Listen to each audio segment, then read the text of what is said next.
I'm 60 years old, I'm getting fed up with work, and I'm ready to see if I can go ahead and retire. That is how a conversation started with a prospective client of ours recently. Her and her husband had about $1 million saved between their retirement accounts and their bank accounts. And they wanted to see if that was enough for them to go ahead and retire immediately. So we did what we do with any prospective client at Spark Wealth Advisors. We ran through a full retirement plan with them up front to see if their savings was enough to last them the rest of their life, based on their desired lifestyle, spending, and other factors. So in this video, I wanted to share the ins and outs of the financial plan that we went through with this couple to see if it applies to your situation and hopefully helps you determine if you can retire as well. Everyone, welcome back to the channel here. Again, my name is Jake. I'm the co-founder of Spark Wealth Advisors, where we give you the confidence and clarity that you deserve with your money. If we haven't met yet, go ahead and subscribe to the channel to stay up to date on all the videos I post. Leave a comment below if you have any questions, and always share with a friend if they could find it helpful. So let's dive into our financial planning software, Right Capital, to see if $1 million is enough for this couple to retire. So here's a few details about Tom and Camille. Again, if you've seen my videos before, you know that the names are changed for privacy reasons and some of these numbers are simplified. So here's a snapshot of their net worth. Their current net worth is just over 1.6 million. That does include their home that they live in that's paid off. So between all of their investment accounts and bank accounts, which are the green ones here, they have right around $1 million. So Tom has his accounts over here, Roth IRA with about $40,000, his 401k with about $250. Sam has a 403b through her current job, and Sam's rollover IRA from a previous job years ago has about $100,000.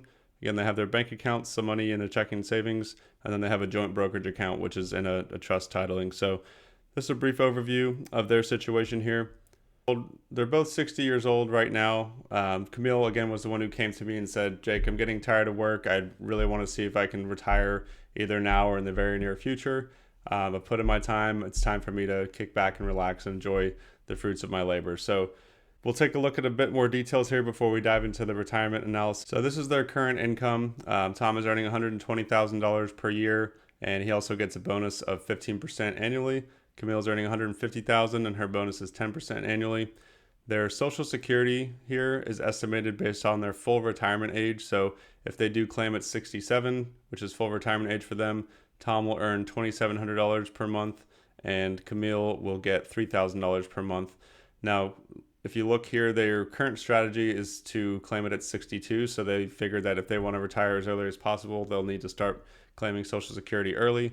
So their monthly benefit would, of course, be reduced if they, in fact, claim at 62 instead of full retirement age. So the system does calculate that in. It will reduce their benefit accordingly if they claim at 62.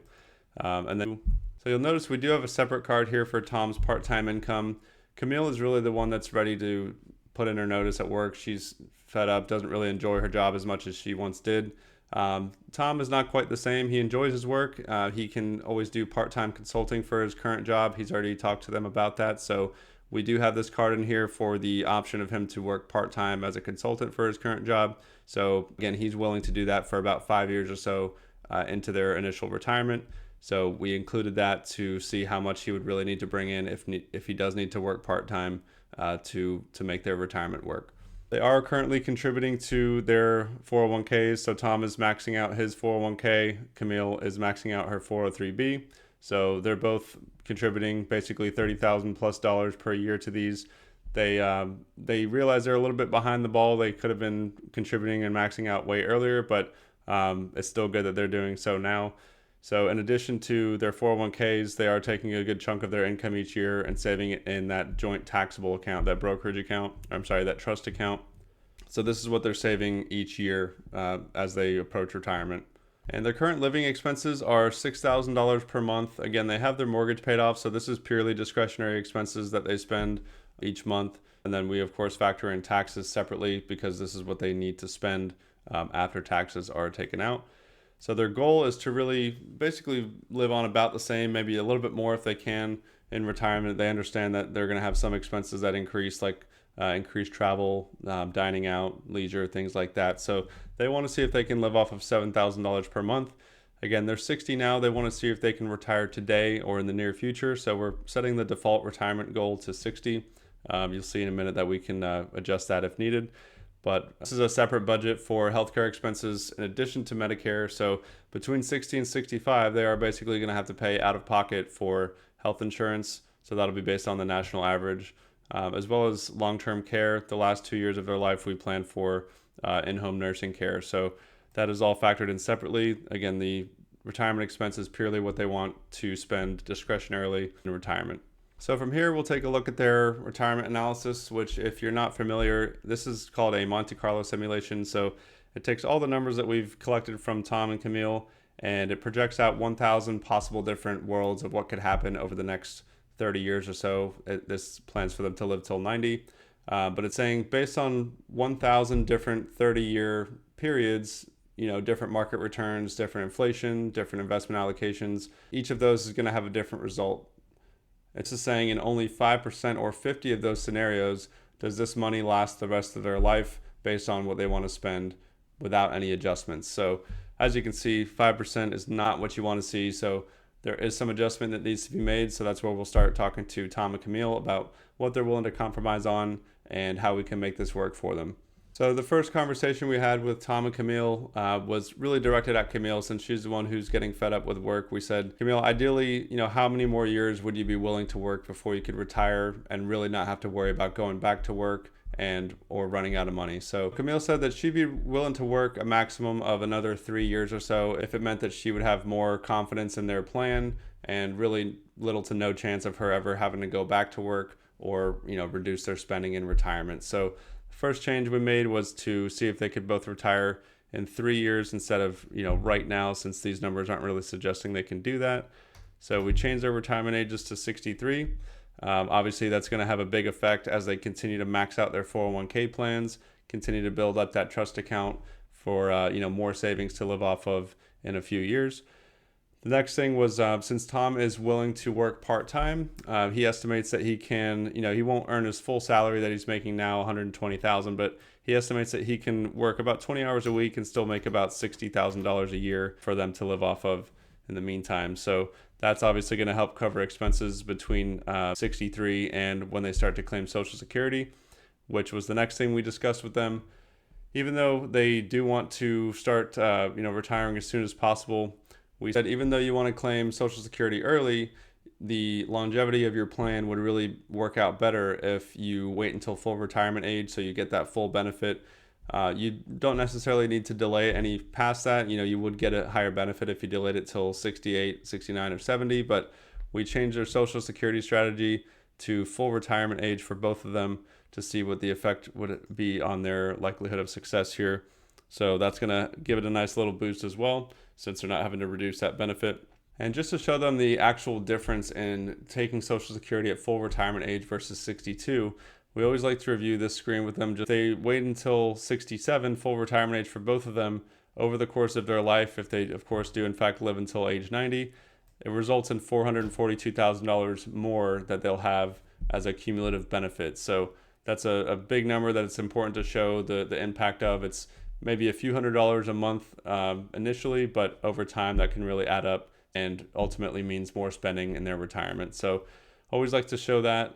And then from there, we'll go back to our retirement analysis. So, this number is getting better, 65%, still not a great number. Again, this means that there's going to be about a 35% chance that we will have to make an adjustment at some point in retirement, whether it be a temporary cut in spending, whether Tom has to work a little bit longer as a consultant, whatever it might be. So we really want to get this number above 75, maybe 80% or so before we feel really comfortable. So one other thing we discussed with them was their retirement spending strategy.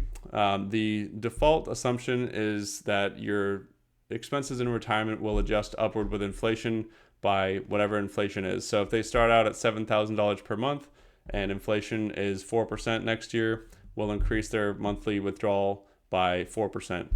But the studies have shown that retirement spending isn't linear. It doesn't stay the same every single year. A more accurate representation of retirement spending is called the retirement spending smile. And it's called a smile because if you look at it on a graph, it kind of looks like a U shape. So it starts out rather high because you're waiting to do all the things that you've wanted to do your whole career. As soon as you retire, you might spend a bit more than average. And you're traveling more, you're spending more money, shopping, dining out, whatever it might be. So expenses start high and then gradually dip as you enter the slower years of retirement. And then towards the end of your life with healthcare expenses, long-term care, things like that, they spike back up again.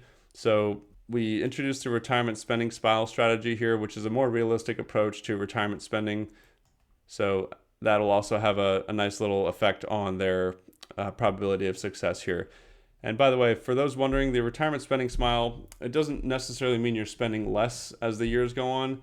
It just doesn't adjust upward as much for inflation. So compared to the inflation adjusted example, we would increase the spending by the same amount of inflation, so 4%. The retirement spending smile, at least in the software here, assumes that we would adjust the spending by whatever inflation is minus 1%. So if inflation is 4% one year, we would adjust their spending up by 3%. So on an inflation adjusted basis, they are spending less, but ultimately we're still slowly increasing their spending each year. So at this point, we're already in a better position than we started with. Obviously, 77% probability of success is saying that, 77% of scenarios that could play out, they will have enough money to basically last the rest of their life without any adjustments. But one other thing I did mention to them was, why do you think you're going to spend $1,000 more per month in retirement than you do now? And they really couldn't give a solid answer to that. They just assumed that they would want to spend more in those initial years, like we mentioned. But after kind of going through their expenses, they really found that, they'll probably end up spending close to the same, if not slightly more. So if they are willing to budget for about $6,500 per month instead of $7,000.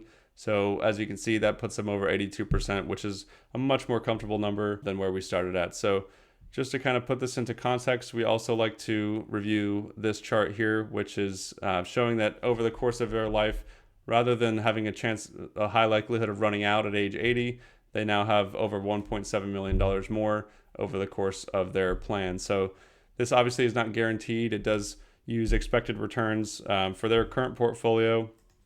The expected rate of return is 6.6%. So certainly not too lofty of an expectation, but still not guaranteed. So obviously the goal is not to die with $1.7 million in the bank here, but this would really allow us to also go back to Tom and Camille further down the line and say, what other goals would you have if you had money left over? You can, leave a legacy for your kids. You can ultimately probably spend more as time goes on. If this plan is starting to work out as expected, we could probably increase this back to say $7,000 per month so that they are able to spend more, enjoy more of their life up front in their first early retirement years, but not, die millionaires. So this is a really great way to show just the difference that these few tweaks can make over the course of their retirement. So now that we have their probability of success in a place where we feel much more comfortable, we start to map out the first few years of cash flow for Tom and Camille. So we can see that this is their current income, again, age 60, where they're bringing in their salary and bonuses. Then we can see that Tom's part-time income starts to kick in. This is adjusted for inflation at 3%, so that's why it's taking the 60,000 and inflating that to 65 and so on. But we can start to show them just how much money will be coming in and how much their expenses will be when they first retire, and then see if it's a sustainable amount to be pulling from their portfolio each year to make up the difference. So obviously the savings into their taxable brokerage account, the trust account, will stop. So that's that $40,000. So when Tom starts to work part-time and Camille retires, they'll just use all of his income towards their expenses. But here are their inflows. Their expenses are estimated to this $109,000 in retirement. Their tax payment on top of that, of course, is $14,265. So they'll need essentially about $48,000, $56,000 in their first few years that we would set aside in a very low risk investment, since that's just around the corner. We wouldn't want it to be invested completely in the market where it could lose money. But we'll take a look to see what this is as a percentage of their portfolio to see if it's a sustainable withdrawal rate. As you can see, this starts to drop off as well because they'll start to claim Social Security at 67. So again, their withdrawal rate starts pretty low, and that's because we're giving their $1 million at least 3 more years to grow in the market, and not only that, but continue adding to it. So they're going to continue maxing out their 401ks for 3 more years. That's about $60,000. Max trust account, the $40,000 a year. So once they're going to have closer to about $1.6 million between those contributions and additional growth, Again, the assumed rate of return is 6.6% here. By no means is that guaranteed, but it is a reasonable rate of return that we can expect to use for our predictions here. But back to the retirement screen. Their withdrawal rate starts at 2.8%, stays right around 3%. It even drops once they start claiming Social Security. So this is a really sustainable withdrawal rate that we're comfortable with. Anytime it starts to stay over 5-6% consistently is when there might be some trouble. But we always like to show them that this is a very low withdrawal rate from their portfolio. So in the beginning of our talks with Tom and Camille, we made a lot of progress. While we weren't able to make Camille's wishes of retiring today a possibility, we did compromise and tell her that she can retire in the near future. If she can put in a few more years of work, there's a great chance that she'll never have to go back to work again. So wanted to share this real life example of clients that we started to work with, Tom and Camille. It's not always sunshine and rainbows. We can't always say, yes, you can retire right away. We want to make sure that you can retire with confidence and clarity in your plan so that you enjoy retirement to the fullest. As I mentioned in the beginning, we do offer this free financial plan up front for anyone that is interested in working with us at Spark Wealth Advisors. So if you want us to do one of these for you before deciding to work with us, reach out at the link below and we'd be happy to help. Thanks for joining, and we'll see you in the next video.